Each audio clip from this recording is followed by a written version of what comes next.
Jeremías 13:1, dice la Biblia así me dijo Jehová, ve y cómprate un cinto de lino y cíñelo sobre tus lomos y no lo metas en agua.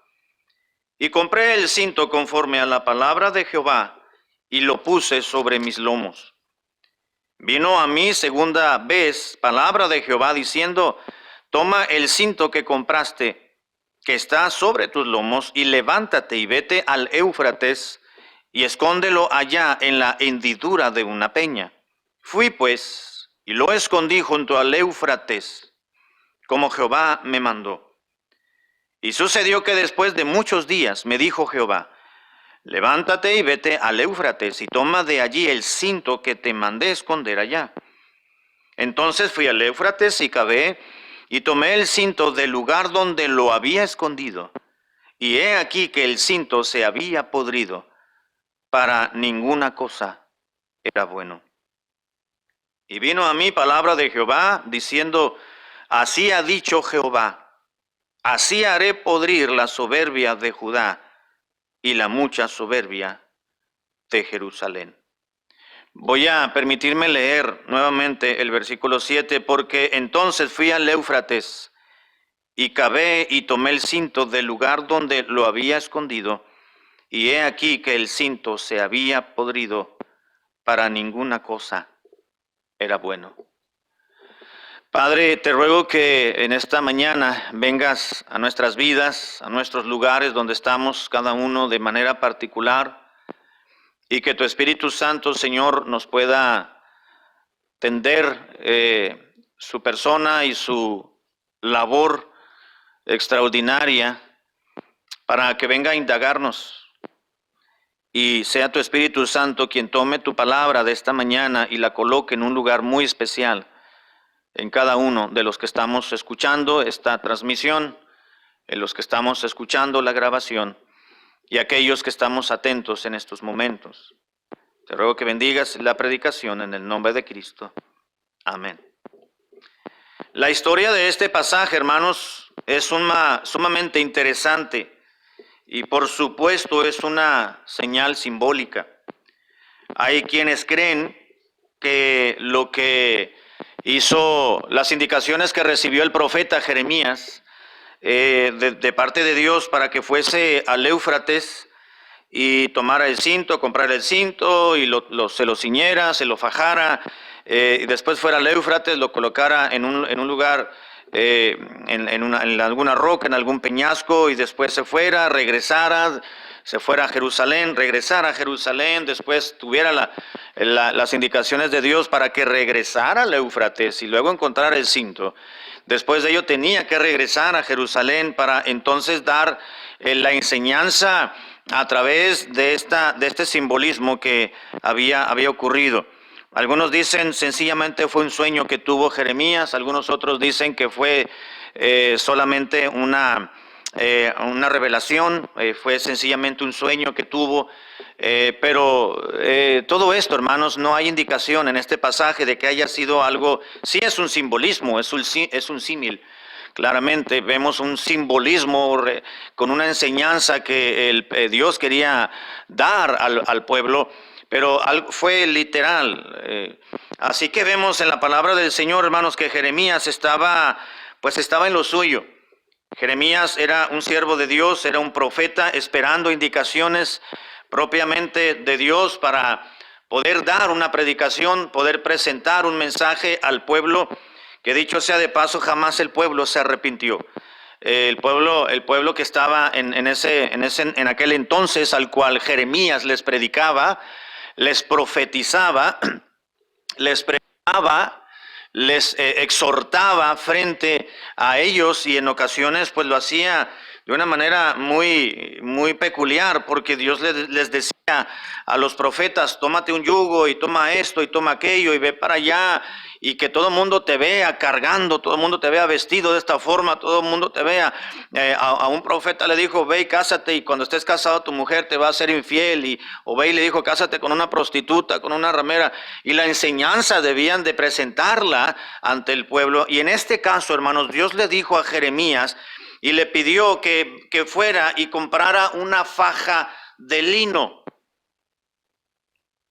Así que Jeremías tomó la indicación de Dios en serio, fue a algún mercado, fue a algún puesto donde vendían alguna tela larga, normalmente no era un cinto como el que portamos normalmente para que no se nos caigan o para fajarnos la camisa y que el pantalón se mantenga en la cintura. No es un cinto delgado y de piel como los que utilizamos hoy en día o de algún otro material sintético. Era un trozo de tela largo, de manera que era largo y ancho, y era un tipo faja como la que utilizaban el sacerdote y el sumo sacerdote en el templo o en el tabernáculo para servir a Dios. Era una faja larga que no se ponía en la cintura, que era puesta en el vientre, en los lomos. Dice, cómprate un cinto de lino, es decir, una faja de lino, y ponla en tus lomos, es decir, colócala los lomos, que abra el espacio del cual la Biblia habla de los lomos, era entre las costillas y la cintura, o la cadera más bien, era en el vientre, y debía de tomarlo en esta parte, de manera, estoy diciendo esto, hermano, porque era algo visible. Es decir, Jeremías traía una túnica, pero probablemente no traía un cinto, o era un cinto muy delgadito en la cintura. Pero en esta ocasión Jeremías debía de ir a comprar una faja de lino de determinado material y debía de portarlo de una manera visible, no solamente con una pequeña tela arrugada en la cintura, sino en sus lomos. Iba a ser demasiado visible y era de lino. Así que Jeremías fue y tomó su dinero, fue al mercado, lo compró, y Dios le dijo, bueno, ya que lo has usado por muchos días, ahora lo que quiero pedirte, dice, quiero que vayas a llevar ese cinto, esa faja de lino, quiero que vayas al Éufrates y lo guardes allí en algún lugar, en alguna piedra, en alguna roca que esté por ahí, en alguna hendidura. Ahí lo vas a hacer bolita, lo vas a colocar y lo vas a guardar, lo vas a esconder, y entonces te regresas. Ahora, Jeremías, hermanos, estaba en Jerusalén, y para llegar al Éufrates por lo menos tenía que recorrer por lo menos 500 kilómetros de ida y 500 de regreso. Porque Jeremías no iba a llegar a esconderlo y ahí se iba a quedar a vivir. Él debía de hacer eso y regresar. Entonces, seguramente no fue al Éufrates, porque cuando la Biblia habla del Éufrates se refiere con el término río. Éufrates se refiere a la palabra río antes de mencionar el nombre. Y aquí Dios le encargó nada más que fuera al Éufrates. La palabra perat en hebreo es la palabra que quiere decir, o que se traduce Éufrates. La palabra Éufrates es el término perat en hebreo, y Perat era un lugar que estaba al norte de Jerusalén, a unas cuantas millas, donde Jeremías seguramente podría caminar en unos cuantos minutos o quizás en unas cuantas horas.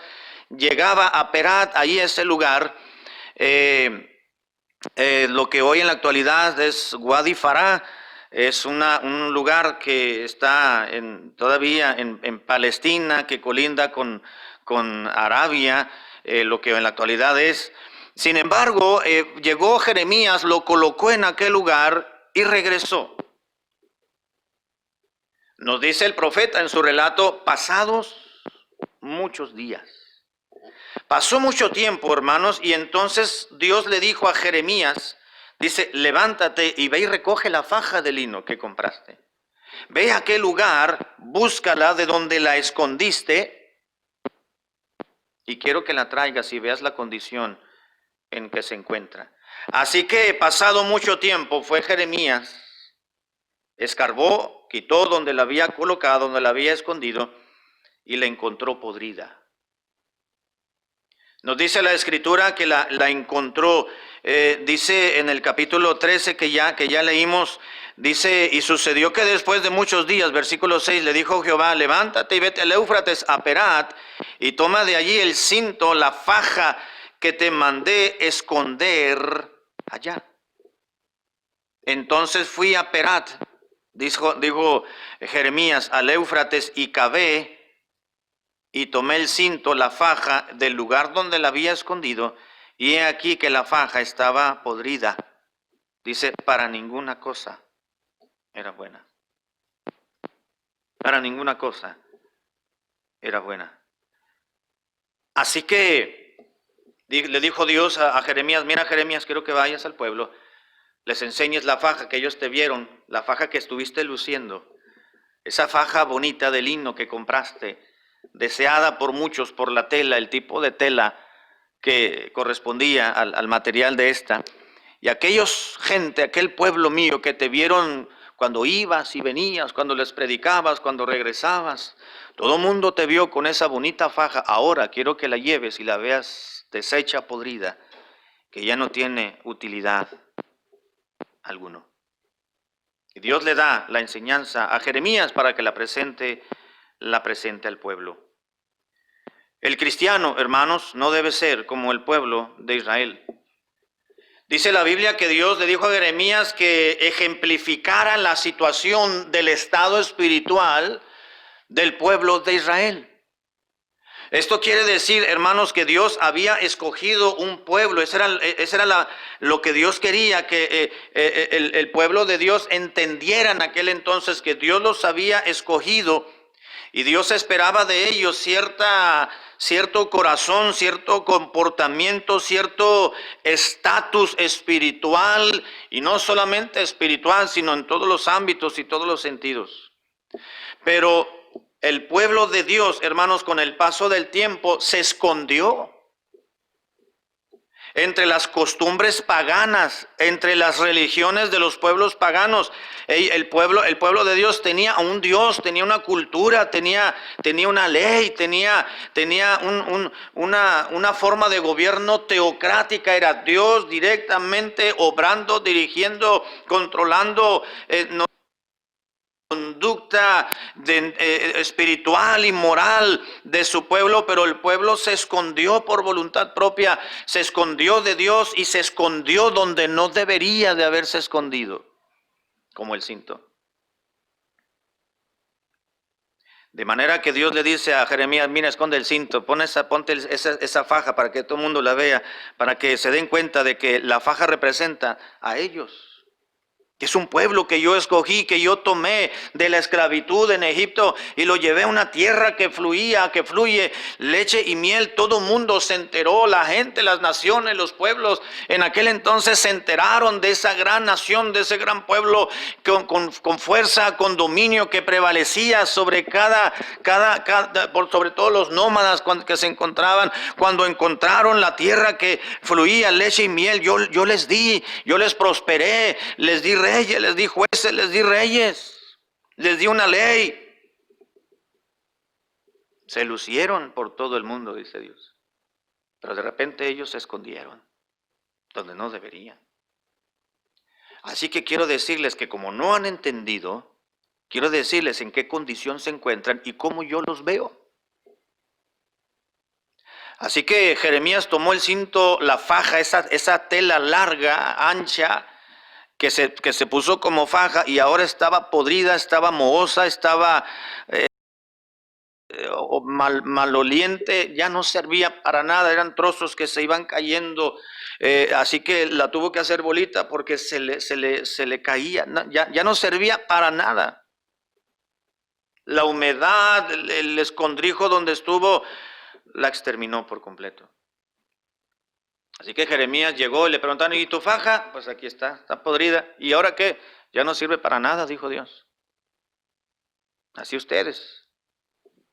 Pueblo que Dios escogió, que Dios los puso ahí para que honraran y la gente, los otros pueblos elogiaran a Dios, pero ustedes se escondieron donde no deberían, en la idolatría, en el paganismo. Y así es como Dios nos está viendo a todos nosotros. Y entonces Jeremías comienza a predicar y explicarles, Dios va a traer juicio a nuestro pueblo, y ahora como nosotros por voluntad propia nos escondimos en la idolatría, en el pecado, en nuestra propia filosofía de vida, nos escondimos de Dios y no quisimos vivir bajo los preceptos y las normas del Todopoderoso. Ahora Dios nos va a esconder, nos va a llevar a un tiempo donde vamos a estar resguardados y escondidos por muchos años. A ver si en ese tiempo, ahora sí entendemos la lección de Dios. Estaba tratando de decir en un principio, hermanos, que el cristiano no debe ser como el pueblo de Israel. El pueblo de Israel no entendió, a pesar de haber estado escondido aún entre las naciones y entre sus religiones, ellos se contaminaron y no fue el pueblo que Dios esperaba que fuera. Ninguno de los dos reinos, ni del norte ni del sur, ni Judá, ni las tribus de Judá, ni las tribus de Israel entendieron. Dios esperaba de ellos que reaccionaran, que vivieran, que anduvieran como es digno de un pueblo que tiene un Dios grande, un Dios poderoso, el único Dios. Y Dios se quedó solamente con una expectativa para con su pueblo. Vamos a ver, hermanos, los siguientes minutos algunas consideraciones respecto al pueblo de Dios y a las expectativas divinas que tenía con su pueblo. Número uno, vamos a mirar, hermanos, cuáles eran aquellas consideraciones que Dios tenía respecto a su pueblo. Pero vamos a ver primeramente, hermanos, el comportamiento del pueblo de Dios hacia con Dios mismo. Vamos a ver, número uno, respecto al pueblo hacia Dios, cómo ellos se comportaron. Dice el versículo 9 de Jeremías 13. Voy a irme un poco rápido con este punto porque voy a abarcar más tiempo en el segundo punto, que es donde quiero estacionarme un poco. Jeremías capítulo 13, versículo 9 dice, así ha dicho Jehová. Así haré, dijo Jeremías al pueblo, hablando Dios a través del profeta. Así ha dicho Jehová, así haré podrir la soberbia de Judá y la mucha soberbia de Jerusalén. Le preguntaron a Jeremías, Jeremías, ¿y tu cinto? Aquí lo traigo en esta bolsita, en esta valija. A verlo, ¿por qué no te lo has puesto? Porque ya no sirve para nada. ¿Cómo que ya no sirve? No, y les explicó. Dios me dijo que lo fuera y lo escondiera, y mire, y aquí lo encontré, y aquí está. ¿Y eso qué quiere decir? ¿Qué nos quiere decir Dios a nosotros, Jeremías? Le dijeron, bueno, que ustedes y yo no servimos para nada ante los ojos de Dios. Dios nos hace un reclamo. Vino a mí palabra de Jehová, les dijo Jeremías, diciéndome, así dijo Jehová, así haré podrir la soberbia de Judá y la mucha soberbia de Jerusalén. Porque somos soberbios, porque hemos sido pueblo rebelde, soberbio, orgulloso, altivo, porque tenemos un Dios verdadero, real, genuino, y nos hemos inclinado a los dioses paganos en nuestra soberbia y en nuestra altivez. Así que dice Dios que su pueblo, hermanos, era un pueblo soberbio, altivo. En el versículo 10, la primera parte dice, este pueblo es malo, que no quiere oír mis palabras. Dice Dios describiendo a su pueblo que era un pueblo soberbio y altivo, pero también dice que era un pueblo malo. Miren, hermano, el encanto que Dios tenía para con el pueblo. De hecho, Dios no tuvo ningún encanto con el pueblo. Dios no se puede encantar, Dios no se puede complacer con el pecado. Pero Dios escogió en su misericordia un pueblo para manifestar su nombre, para manifestar su gloria en medio de todas las naciones. Una sola, una pequeñita nación haría glorificar el nombre de Dios, debería hacer glorificar el nombre de Dios en medio de tantas naciones. En aquel entonces, con mayor razón ahora. Pero fue un pueblo malo. Y no solamente fue un pueblo malo, nos dice la Biblia, sino que fue un pueblo desobediente. El mismo versículo 10 continúa diciendo, este pueblo malo, dijo Dios, que no quiere oír mis palabras. Fue un pueblo soberbio, fue un pueblo malo, fue un pueblo desobediente. no quiso obedecer la palabra de Dios. El mismo versículo 10 continúa expresando, dice que anda, es un pueblo que no quiere oír mis palabras, que anda en las imaginaciones de su corazón. Yo le nombré a este punto, hermanos, que no solamente era desobediente, sino que era un pueblo fantasioso, porque andaba imaginando en su mente, en su corazón, muchas cosas en las cuales ellos querían ser y hacer. Es un pueblo, dice, que imagina, como dice el versículo 10, que anda viviendo en las imaginaciones de su corazón, vive dentro de una fantasía. Hay muchas personas en la actualidad, hermanos, aún, que viven en una fantasía.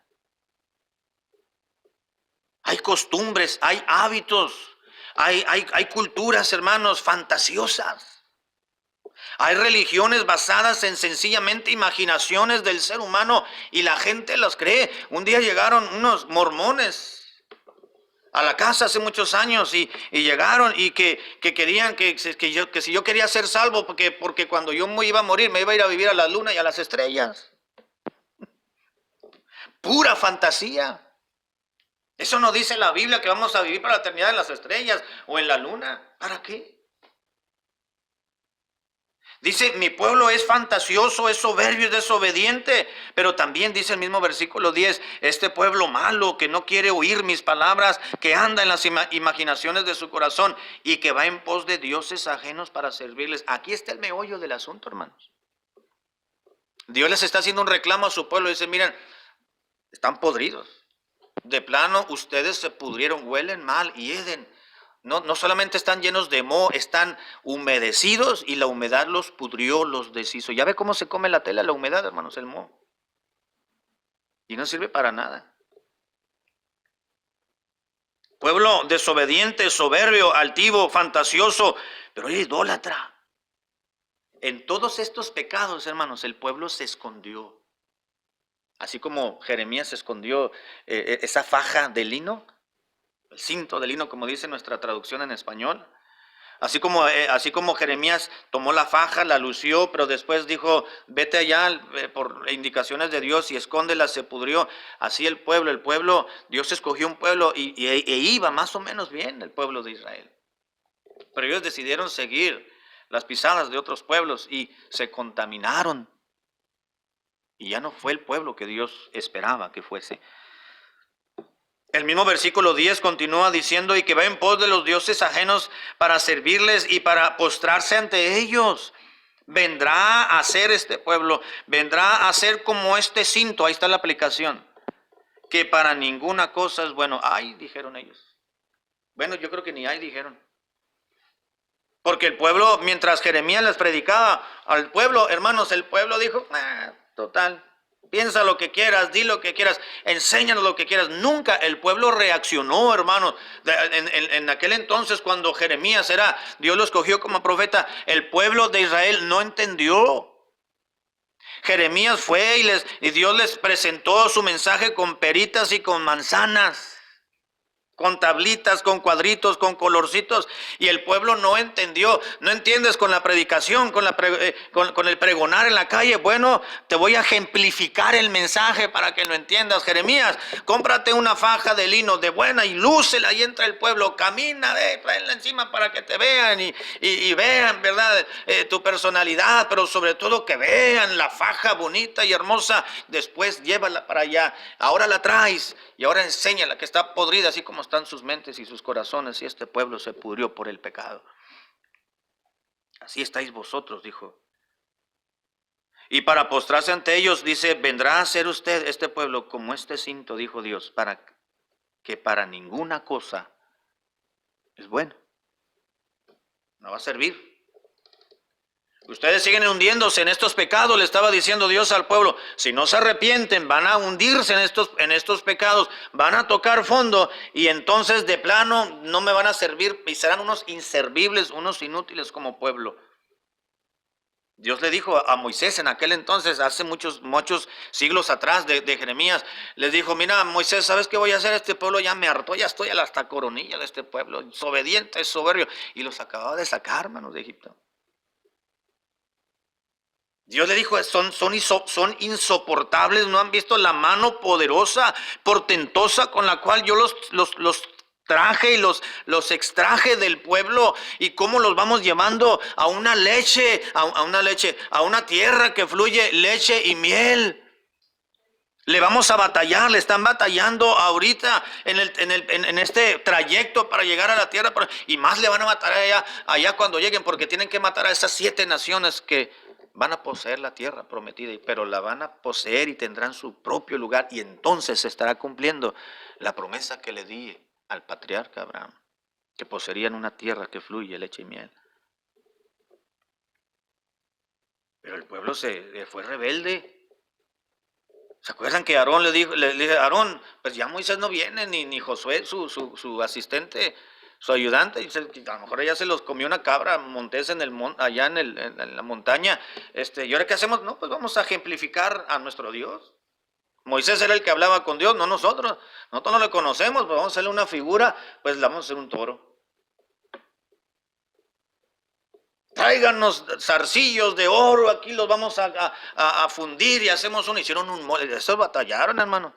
Y debieron hacer los artífices, porque había muchos artífices entre el pueblo de Israel. Sabían cómo trabajar los metales, así que hicieron un molde, anduvieron pidiendo para acá, son buenos. Estando allí, comenzaron a adorar e inclinarse a una imagen la cual sabían de hecho que no debían de inclinarse a ellos. De hecho, Moisés traía las leyes, traía la legislación del monte, es decir, no te inclinarás a ninguna imagen. Y eso es lo que estaban haciendo. Mientras Dios le daba esa ley a Moisés por escrito, el pueblo estaba adorando a imágenes. Dice, no, dijo Dios, este pueblo lo voy a destruir y me voy a hacer otro pueblo nuevo de ti, Moisés. No, Señor, pues mira, ¿qué van a decir los demás pueblos? Este Señor no tuvo paciencia. Bueno, dijo. Así que pasó el tiempo, hermanos, y Dios fue paciente con su pueblo. Pero ya lo tenían hasta acá. Dice, estos son unos bola de inútiles. Son inservibles para nada. Si este pueblo sigue así, para nada, ni para adorno, ni para ornato, ni para nada, dice Dios. Así que les envió el profeta Jeremías, pero no entendieron. Así que Dios está describiendo, hermanos, el comportamiento de su pueblo en aquel entonces. Ahora, no entendieron, no se arrepintieron. ¿Sabe qué pasó? Bueno, conocemos la historia. Más adelantito, unos capítulos más adelante, vemos cuando ya vino el imperio babilónico y se llevó a todos a la cautividad. Y allí iba Jeremías predicándoles al pueblo todavía. Y ni aún así se arrepintieron. Vamos al punto número 2, hermanos. Con este voy a terminar, pero de hecho es el desarrollo del mensaje. Punto número 2. Ya miramos algunas consideraciones respecto al pueblo hacia Dios, cómo ellos se comportaban ante Dios.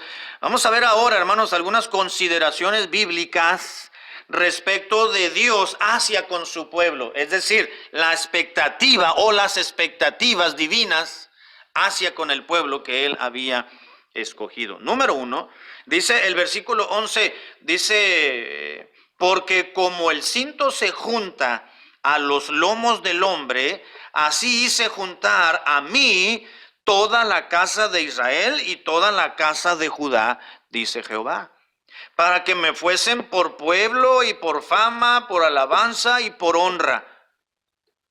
Y termina diciendo, pero pues no escucharon. ¿No escucharon? ¿Cuál era la expectativa de Dios, hermanos, para con su pueblo? Bueno, Dios esperaba que el pueblo tuviera fama. Mire, para que yo esperaba, dice, yo los uní, así como el cinto se une a los lomos y se aprieta y te pega hacia la túnica y a tu ropa y se mantiene estable. Así yo uní a Israel y a Judá, los traje a mí y no solamente los traje, los atraje a mí, dice, para que me fuesen por pueblo y por fama.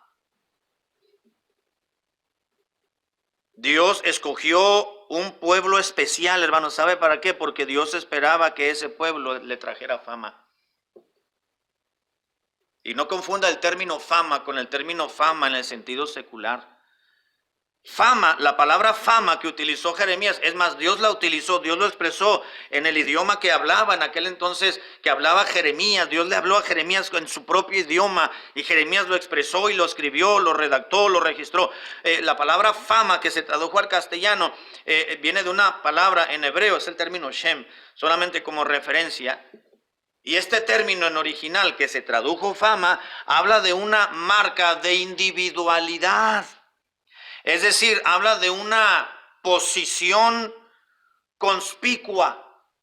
Conspicuo, hermano, significa ilustre o sobresaliente. De manera que la palabra que se tradujo fama al castellano es una palabra que Dios utilizó para referirse a una marca individual. Es decir, Dios escogió un pueblo para que ese pueblo viviera y tuviera una posición conspicua, ilustre, sobresaliente. Fuera un pueblo individualmente único.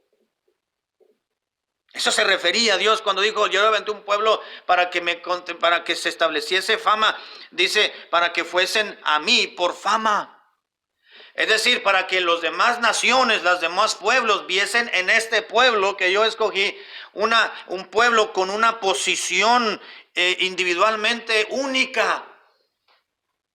Que fuera un pueblo ilustre, que fuera un pueblo conspicuo, es decir, sobresaliente sobre los otros pueblos, para que cuando ellos llegaran a la tierra prometida y vivieran en la tierra que fluye leche y miel, los demás les temiesen, les tuviesen respeto, consideración, porque era un pueblo conspicuo, es decir, famoso, con una posición única, porque yo se las di. Ahora, hermano, lo que Dios esperaba de su pueblo en aquel entonces es lo mismo, hermano. Son las mismas expectativas que Dios tiene de usted y de mí hoy en día, de su pueblo escogido por Él al haber creído en Jesucristo. ¿Cuáles son las expectativas de Dios para con su pueblo en aquel entonces? Las encontramos en el versículo 11. Pero estas se aplican, hermanos, también al pueblo de Dios hoy en día, en la actualidad, al cristianismo. Dios espera de su pueblo que sea un pueblo de fama, es decir, de una posición privilegiada.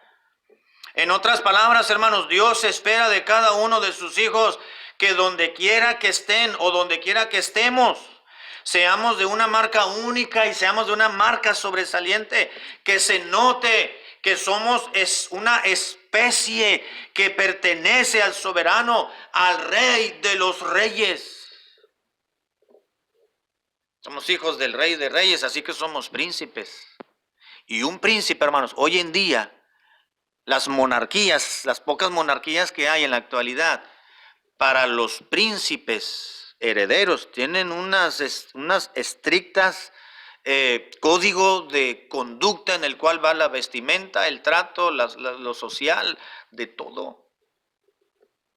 De todo. ¿Por qué? Porque son príncipes, son hijos, pertenecen a la monarquía, son los hijos del rey, o son, ella él es el príncipe, pero se casó con alguien que quizás no era de la monarquía, ni siquiera de la realeza, pero entonces tienen que adoptar las mismas posición como si fuera la princesa.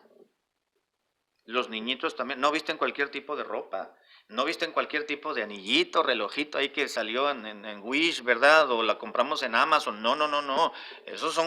Utilizan accesorios caros, bolsas caras. No cualquier tipo de zapatilla o de vestido, o de falda o de suéter o de pantalón o zapatos. Aunque sean tenis, no andan con tenis Charlie o Reebok. ¿Por qué? Porque pertenecen a la realeza. Ellos están creando fama para el rey y la reina. Esa es la idea, hermanos. Cuando Dios dijo aquí, dice, yo esperé, yo les junté y los traje a mí para que me fuesen por pueblo y me fuesen por fama. Para que la vida de ellos como nación, como pueblo, representaran la posición privilegiada que yo les di, porque pertenecen al Rey de los Reyes. El pueblo de Dios, hermanos, debe reflejar siempre el carácter, la nobleza, las virtudes y la gloria de Dios debe estar manifestada en nuestras propias vidas. Eso es crear fama como pueblo de Dios. No para nosotros quedar bien, sino para hacer quedar bien a Dios, nuestro Creador y nuestro Salvador. Pero el pueblo de Israel no cumplió con esas expectativas, hermanos del pueblo. La pregunta es, ¿nosotros estamos cumpliendo con esas expectativas de Dios? Número 2, ¿qué otra expectativa tenía Dios de su pueblo en aquel entonces? Que la continúa teniendo para con nosotros. Que Dios esperaba de su pueblo un pueblo de fama, número 1. Número 2, esperaba un pueblo de alabanza. Continúa diciendo el versículo 11, para que me fuesen por pueblo y por fama, por alabanza y por honra. Dios esperaba un pueblo que le fuese un pueblo de fama, es decir, de una posición sobresaliente y reflejaran a quién pertenecían, sino que también un pueblo de alabanza. La palabra alabanza, hermanos, aquí en este versículo se tradujo del hebreo original, que es el término tejillá y tejillá, que se tradujo como alabanza, significa sencillamente elogio, un elogio. Específicamente, este término tejillá, hermanos, también significa himno. Esto quiere decir que los himnos, hermanos, que cantamos los cristianos hoy en día, Pablo dijo que el cristiano en las iglesias debe de cantar, se le debe de adorar a Dios con salmos, con himnos y cánticos espirituales. Así que los himnos, hermanos, que le cantamos al Señor, los cristianos hoy en día, no son otra cosa más que un elogio de la persona divina. Es elogiar los atributos de Dios, elogiar la obra de Dios, elogiar las virtudes divinas, la persona, la naturaleza de Dios. Aquí dice la Biblia que Dios había escogido un pueblo para que le fuese por fama, pero también para que le fuese por alabanza, es decir, un pueblo que hiciese que los demás pueblos, las demás personas elogiaran al dueño de ese pueblo en particular. Esto quiere decir, hermanos amados, que el Hijo de Dios debe provocar que los que no lo son elogien, le alaben, pero no a uno, sino a Dios a través de la vida y el andar del cristiano ante los demás. Su vida, mi vida como pueblo amado de Dios debe de generar que los que no son del pueblo de Dios aún elogien a Dios, pero nunca a nosotros. El salmista dijo, no a nosotros da gloria, sino a tu nombre. No debemos de vivir no debemos de tener una vida, hermanos, desarrollar una vida en este mundo, en cualquier área que nos desenvolvamos, sea en la familiar, en la laboral, en la congregacional, vida social o en cualquier otro ámbito. No debemos de hacer, ni de hablar, ni procurar nada que seamos elogiados nosotros. La elogio y la alabanza y la gloria y la adoración debe ser debe ser para Dios únicamente, y nosotros debemos de generar que la gente glorifique a Dios, no a nosotros, oh Jehová, sino a tu nombre da gloria, dijo el salmista. Y hermanos, y es a través de su vida y de la mía propia que debemos de hacer que el nombre de Dios sea glorificado. Pedro lo recordó en Primera de Pedro capítulo 2, versículo 12. Primera de Pedro 2:12 dice en la Biblia, manteniendo buena nuestra manera de vivir entre los gentiles, o sea, entre los inconversos, para que lo que murmuran de vosotros como de malhechores, entonces glorifiquen a Dios en el día de la visitación al considerar vuestras buenas obras. ¿Qué está diciendo Pedro? Los gentiles, es decir, los que todavía no se convierten a Cristo, en este caso gentiles significa inconversos, los gentiles, si van a hablar de ti como malhechores, pues que mejor glorifiquen a Dios a través de las obras que tú estás haciendo. Dice al final, el versículo 12, dice, al considerar vuestras buenas obras. Tu vida, tu buen comportamiento, tu buen testimonio, tu hacer, tu decir, debe provocar que los gentiles, es decir, los no creyentes aún, glorifiquen a Dios al considerar tu propia vida. No, la gloria es para ti, es para Dios. Pero tú debes de provocar que otros glorifiquen a Dios, elogien a Dios. Lo que hizo el pueblo de Israel, hermanos, es que ellos vivieron una vida en la cual estaba generando que los demás pueblos no reconocieran a Dios como el único Dios. Yo escogí un pueblo para que fuesen un pueblo para mí, un pueblo de fama para mí, un pueblo, dice, de alabanza para mí, pero no lo encontré, se pudrieron. Mateo capítulo 5, versículo 16, hermanos, recuerdo lo que nos dice la palabra de Dios. Mateo capítulo 5, versículo 16, Jesucristo dijo, así alumbre vuestra luz delante de los hombres, para que vean vuestras buenas obras, y entonces, y solo entonces, al ver nuestras buenas obras, glorifiquen a vuestro Padre que está en los cielos. ¿Se da cuenta, hermano? Nuestra vida debe hacer que otros glorifiquen a Dios. Pablo se lo recordó a la iglesia de Tesalónica, segunda a los Tesalonicenses, capítulo 1, versículo 12. Segunda a los Tesalonicenses, capítulo 1, versículo 12, dice la Escritura, para que el nombre de nuestro Señor Jesucristo sea glorificado, dice Pablo, en vosotros y vosotros en Él, por la gracia de nuestro Dios y la gracia de nuestro Señor Jesucristo. ¿Se da cuenta? El nombre de nuestro Señor Jesucristo debe ser glorificado en nosotros, a través de nosotros. Es decir, nosotros provocar que la gente y nosotros mismos, los mismos cristianos, glorifiquemos, ensalcemos, alabemos el nombre de Dios. Volvemos a Jeremías capítulo 13, ya para entrar a la recta final. Dice que Dios esperaba de su pueblo, hermanos, no solamente un pueblo de fama, que le trajera alabanza, sino continúa diciendo el versículo 11, para que me fuese por pueblo, y me fuese por fama, y me fuese por alabanza, y me fuese por honra también. Eso es lo que Dios esperaba de su pueblo, hermanos. Y eso es lo que Dios espera hoy en día también de nosotros, como pueblo de Dios. Un pueblo, hermanos, que le sea por honra a Dios. ¿Qué quiere decir honra? Bueno, aquí en este versículo la palabra honra procede de una palabra en hebreo que significa ornamento. La palabra es tiferet en hebreo. Tiferet en hebreo significa ornamento, pero se tradujo al castellano como honra. Probablemente porque un buen ornamento, un buen ornato, un buen arreglo puede honrar el lugar, enaltecer un lugar o a una persona. Yo escogí un pueblo para que me fuesen por honra, es decir, por ornamento. Y la palabra tiferet, hermanos, aquí, que se tradujo como ornamento, significa ornamento en todos los sentidos, en el sentido concreto, abstracto, figurado y en un sentido literal, ornamento. ¿Qué es un ornamento, hermanos? Es un adorno. El diccionario de la Real Academia Española de la Lengua nos define ornamento como adorno, compostura y atavío que hace vistosa una cosa. Usted puede encontrar un tronco ahí a medio monte, un tronco cortado ahí de 1 metro, horrible, espantoso. Dice, ¿para qué servirá este tronco? Usted lo agarra, usted puede hacer maravillas con ese tronco. Usted puede hacer que un lugar sea honrado, es decir, lo viste. Usted toma ese tronco, lo pone paradito y dice, ¿cómo le hago? En vez de lo puede pintar para que tenga otra apariencia.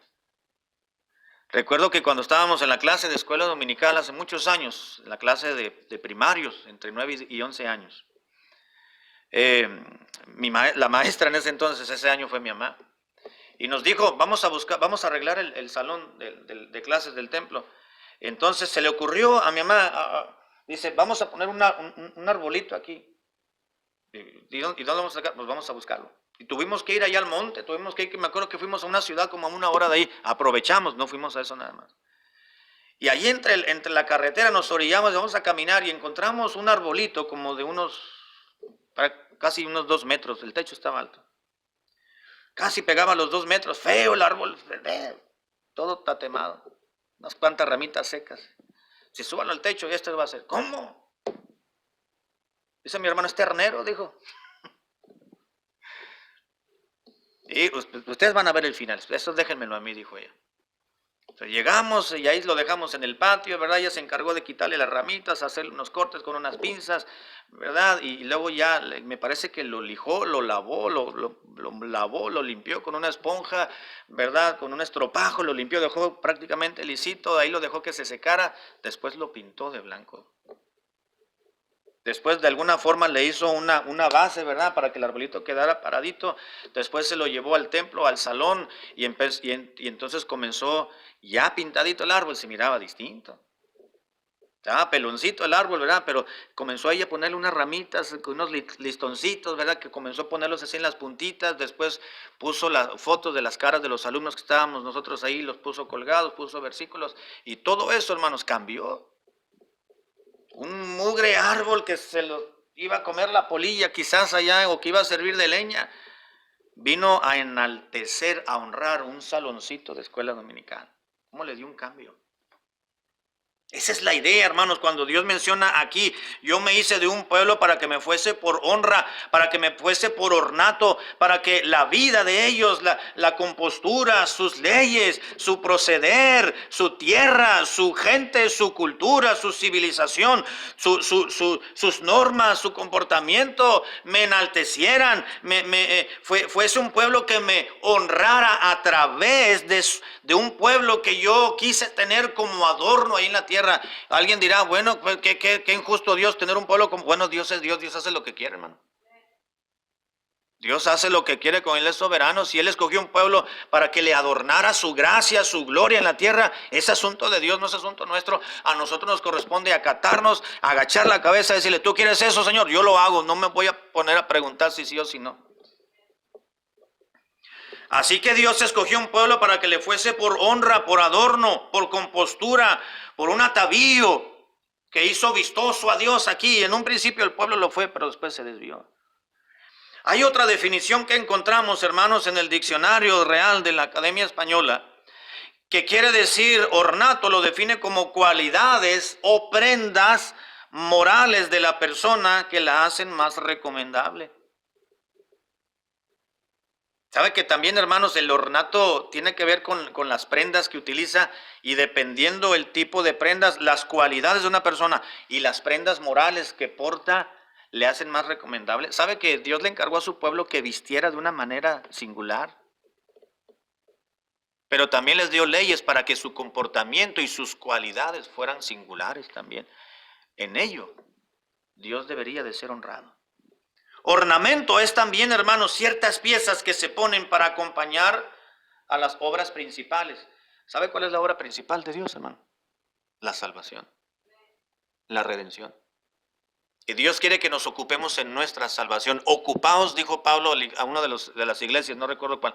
Le dijo, ocupaos en vuestra salvación con temor y temblor. Ahora que eres salvo, ocúpate de los aspectos que tienen que ver con tu salvación que Dios te regaló, que tú no la guardas, la guarda Dios, pero ocúpate ahora en los aspectos espirituales, que tienes los privilegios espirituales que tienes gracias a la salvación que Dios te ha dado. Ocúpate en ello. Esa es la obra maravillosa de Dios, la salvación, la redención, hermano.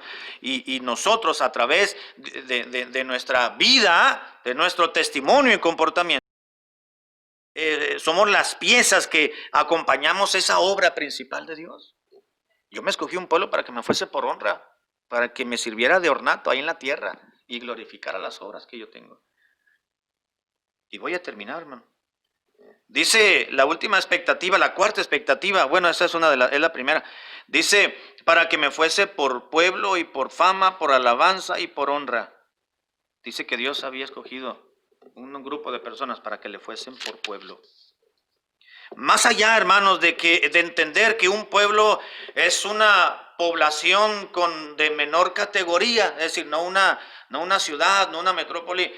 Pueblo podemos entenderlo como un conjunto de personas con ciertas costumbres, con una cultura, con una normatividad, que se rigen con una identidad y sobre todo con una autoridad. Un pueblo. Yo me hice de un grupo de personas para que me fuesen por pueblo, para yo glorificarme en ellos, para que ellos tuviesen un Dios que los dirigiera. Les di leyes, les di un reconocimiento. No eran nadie, pero de una persona los multipliqué, les di un pueblo, les di una región, les di un punto geográfico, les di lo que una nación tiene, lo que un pueblo tiene. Tienen cultura, tienen leyes, tienen todo lo que debieran de tener.